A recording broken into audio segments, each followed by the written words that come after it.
بسم اللہ الرحمن الرحیم۔ بریکنگ آلویز کے ساتھ میں ہوں عذرا فیصل۔ امید ہے آپ جہاں بھی ہوں گے خیریت سے ہوں گے۔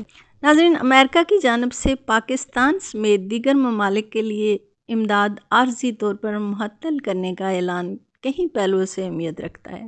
اس فیصلے کے ساتھ پاکستان کی معیشت، ترقیاتی منصوبوں اور مختلف شعبوں پر فوری طور پر محسوس کیے جا سکتے ہیں اور مستقبل میں اس کی طویل المدتی اثرات بھی دیکھے جا سکتے ہیں۔ فیصلے کے پس منظر میں اگر دیکھا جائے تو امریکن حکام نے واضح کیا ہے کہ امداد کی بندش عارضی نوعیت کی ہے اور 90 دنوں کے دوران اس کا دوبارہ جائزہ لیا جائے گا۔ یہ فیصلہ محض پاکستان کے لیے مخصوص نہیں ہے، بلکہ یوکرین، تائیوان، اردن سمیت دیگر ممالک کے لیے بھی یہ پالیسی اپنائی گئی ہے۔ یہ اقدام عالمی سطح پر امریکہ کی پالیسی میں ممکنہ تبدیلیوں یا بجٹ کے اثر و تعین سے بھی ہو سکتا ہے۔ یہ بھی ممکن ہے کہ یہ فیصلے امریکہ کے داخلی مالیاتی مسائل یا خارجہ پالیسی کے حصے ہوں۔ پاکستان پر اس کے فوری اثرات ہوئے ہیں۔ پاکستان کے لیے امریکی امداد کی بندش کے نتیجے میں متعدد اہم منصوبے متاثر ہوئے ہیں، جن میں توانائی، زراعت، تعلیم، صحت اور گورننس کے شعبے شامل ہیں۔ توانائی کے شعبے میں 5 منصوبے مکمل طور پر بند ہو چکے ہیں، جس سے پاکستان میں بجلی کی ترسیل اور پیداوار کی کوشش کو دھچکا لگا۔ اقتصادی ترقی اور زراعت کے شعبے میں زرعی ترقی کے 5 اور اقتصادی نمو کے 4 منصوبے بھی متاثر ہوئے، جو کہ پاکستان کی معیشت کے اہم ستون ہیں۔ تعلیم اور صحت کے شعبے میں بھی 4 منصوبے متاثر ہو چکے ہیں، جس سے عوامی فلاح و بہبود پر برا اثر پڑے گا۔ جمہوریت اور انسانی حقوق، یہ شعبے بھی امداد کی معطلی سے متاثر ہوئے ہیں، جو کہ حکومتی اور عوامی سطح پر اصلاحات کے عمل میں رکاوٹ بن سکتے ہیں۔ پاکستان پہلے ہی معاشی بحران، مہنگائی اور زر مبادلہ کے ذخائر کی کمی جیسے چیلنجز سے لڑ رہا ہے۔ ایسے میں امریکی امداد کی معطلی سے حالات مزید خراب ہو سکتے ہیں۔ ترقیاتی منصوبوں کی رفتار میں کمی، معطل منصوبوں کے باعث ترقیاتی کاموں میں سست روی پیدا ہوگی، جس کا براہ راست اثر عام شہریوں کی زندگی پر پڑے گا۔ سرمایہ کاری پر منفی اثرات، عالمی سطح پر اس فیصلے سے پاکستان کی ساکھ متاثر ہو سکتی ہے، جس سے بین الاقوامی سرمایہ کاری کم ہو سکتی ہے۔ امریکہ کا یہ اقدام پاکستان پر مزید سفارتی دباؤ بڑھانے کی کوشش بھی ہو سکتا ہے، تاکہ وہ اپنے سیاسی اور اقتصادی معاملات میں امریکی ترجیحات کو مد نظر رکھے۔ امریکہ نے اپنی پوزیشن کو عارضی قرار دیا ہے، تاہم یہ پاکستان کے لیے ایک موقع بھی ہو سکتا ہے کہ وہ بیرونی امداد پر انحصار کم کرے اور خود انحصاری کی راہ اختیار کرے۔ یہ اقدام پاکستان کے لیے اندرونی وسائل کو منظم کرنے اور بین الاقوامی تعلقات کو متوازن کرنے کی اہمیت کو اجاگر کر سکتا ہے۔ پاکستان کو اس بحران سے نپٹنے کے لیے فوری اقدامات اٹھانے کی ضرورت ہے۔ عالمی شراکت داروں سے تعلقات بہتر بنانا، چین، سعودی عرب اور دیگر ممالک کے ساتھ تعاون کو مضبوط کیا جائے تاکہ امداد کے متبادل ذرائع حاصل کیے جا سکیں۔ امریکی حکام سے مذاکرات بھی ہو سکتے ہیں۔ پاکستان کو امریکہ کے ساتھ سفارتی سطح پر فعال مذاکرات کرنے ہوں گے تاکہ امداد کی معطلی کے اثرات کم کیے جا سکیں۔ امریکہ کی جانب سے امداد کی معطلی ایک سنگین مسئلہ ہے، جس کا فوری اثر پاکستانی عوام اور معیشت پہ پڑا ہے، تاہم یہ وقت بحران کو موقع میں تبدیل کرنے کا بھی ہے۔ اگر پاکستان اپنے داخلی معیشت کو مستحکم کرنے، سفارتی تعلقات کو متوازن کرنے اور خود کفالت کی طرف بڑھنے کی حکمت عملی اپنائے تو یہ عارضی بحران مستقل ترقی کی بنیاد بھی بن سکتا ہے۔ حکومت اور اپوزیشن کے درمیان جاری سیاسی کشمکش نے ایک نیا موڑ لے لیا ہے۔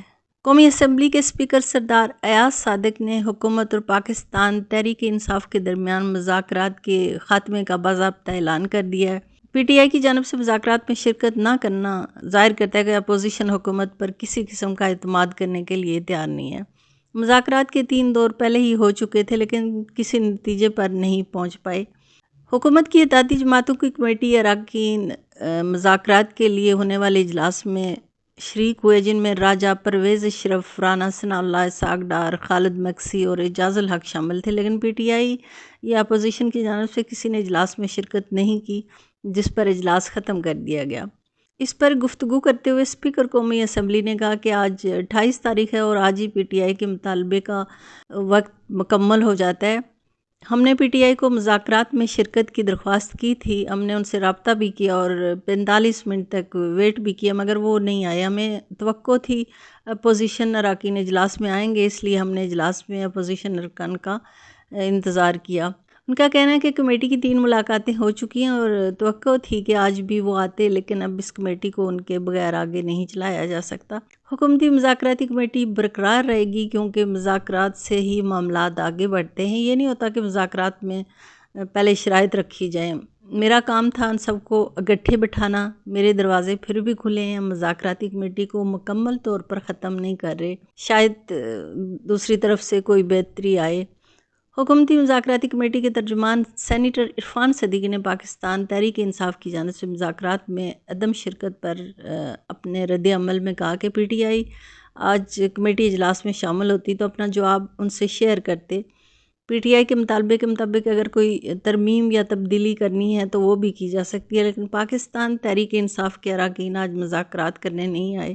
اس سے صاف ظاہر ہے کہ یہ ان کا حتمی فیصلہ ہے کہ انہوں نے مذاکرات کا سلسلہ ختم کر دیا ہے۔ سینٹ میں prevention of electronic crimes act ترمیمی بل اور ڈیجیٹل نیشنل بل کی منظوری، ایک نئی بحث کا آغاز۔ اس قانون سازی کے دوران حکومت اور اپوزیشن کے درمیان شدید اختلافات پائے گئے اور صحافیوں کا احتجاج بھی۔ اس بل کا مقصد سوشل میڈیا پر غیر قانونی سرگرمیوں کی روک تھام اور آن لائن مواد کو ریگولیٹ کرنا ہے۔ وفاقی وزیر دفاعی پیداوار رانا تنویر حسین نے وضاحت دی کہ یہ قانون اخبار یا ٹی وی سے متعلق نہیں بلکہ صرف سوشل میڈیا کے لیے بنایا گیا، لیکن اپوزیشن اور صحافیوں نے اس وضاحت کو مسترد کر دیا اور اسے آزادی رائے کے خلاف قرار دیا۔ اپوزیشن کے مطابق اس قانون کے نفاذ سے آزادی صحافت کو نقصان پہنچے گا اور یہ حکومت کے ہاتھ میں ایک نیا آلہ ہوگا جس کے ذریعے وہ اپنے مخالفین کو خاموش کر سکے گی۔ اپوزیشن لیڈر شبلی فراز کا یہ کہنا تھا کہ یہ قانون برائے اصلاح نہیں، برائے سزا ہے۔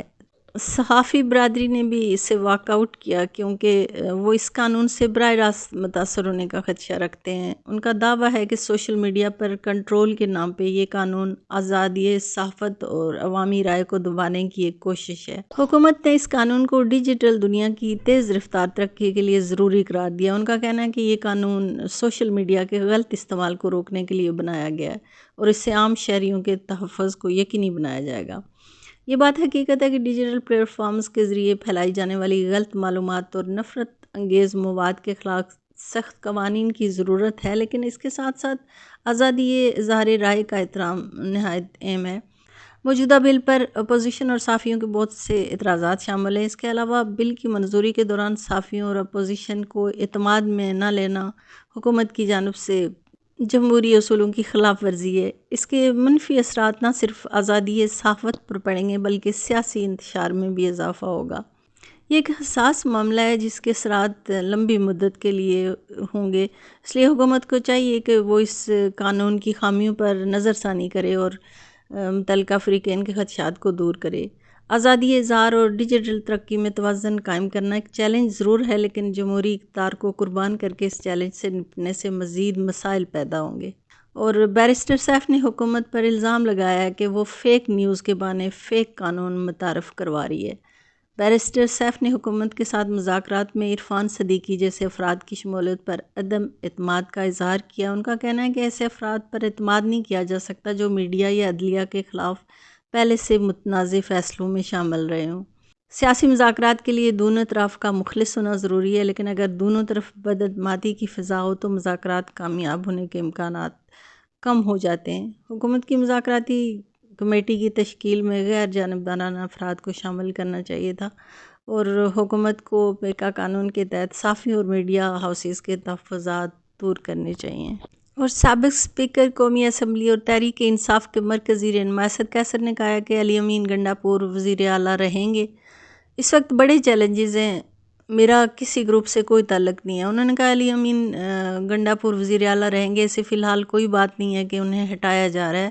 ان کی عمران خان سے ملاقات بھی ہوئی۔ اس وقت بڑے چیلنجز ہیں، میرا کوئی گروپ نہیں، میں عمران خان کے گروپ میں ہوں اور عمران خان ہی پی ٹی آئی ہیں۔ بشریٰ بی بی ایک گھریلو خاتون ہیں، ان کا سیاست سے کوئی تعلق نہیں۔ جب صورتحال بن جاتی ہے تو پھر اپنے حق کے لیے اور شوہر کے لیے آواز اٹھانا ان کی ذمہ داری تھی۔ میرا عمران خان کے ساتھ چھوٹے اور بڑے بھائی کا تعلق ہے۔ زندگی کے 29 سال عمران خان کو دیے۔ اسد کیسر نے کہا ہے کہ خیبر پختونخوا میں کوئی کرپشن نہیں ہو رہی، کرپشن پر عمران خان کی زیرو ٹالرنس ہے، اگر کرپشن ہو رہی ہے تو ثبوت سامنے لائے جائیں۔ اجازت چاہوں گی، اگر ویڈیو پسند آئی ہو تو سبسکرائب ضرور کیجئے گا۔ جہاں رہیں خوش رہیں۔ اللہ نگہبان، پاکستان زندہ باد۔